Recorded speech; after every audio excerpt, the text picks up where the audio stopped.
Сәлем достар, сіздермен хвост дайындаудың оңай рецептін бөлісетін боламын. Алдымен көрсетілген заттарымызды дайындап аламыз. Бір ыдысқа 3 жұмыртқа, 2 жұмыртқаның сарысы, тұз, қант, алма сірке суын барлығын қосып, жақсылап араластырып аламыз.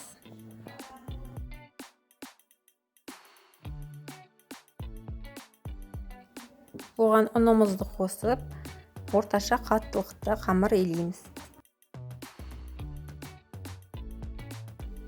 Ұнымыздың барлығын қоспай, аз-аздан қосып отырамыз.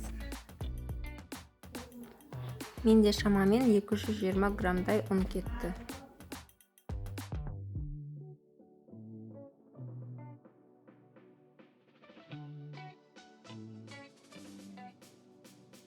Қамырымызды илеп болғаннан кейін, оны 20 минутқа тындырып, бетін жауып қоямыз.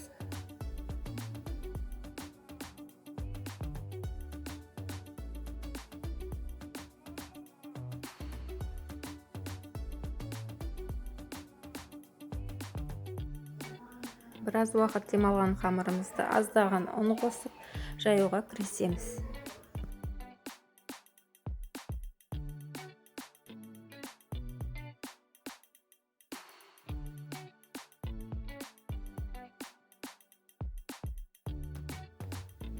Барынша жұқа етіп жаюға тырысыңыздар. Сол кезде қорыстымыз әдемі болып шығады.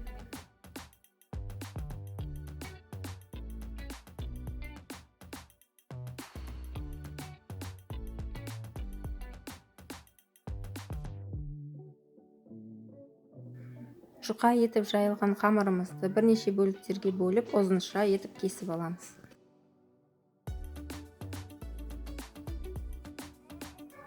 Қалыңдығы шамамен 2-2,5 см болуы қажет. Табаға майымызды құйып, оны қыздырып, қамырымызды бір-бірдеп сала бастаймыз. Видеода көрсетілгендей бір шетінен бастап әдемі гүл тәріздес етіп ораймыз.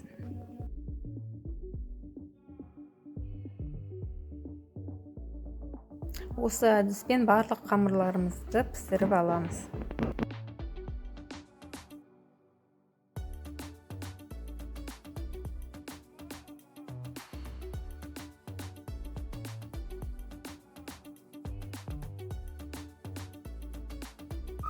Хворстарымыз дайын болды. Міндетті түрде жасап көріңіздер. Астарыңыз дәмді болсын.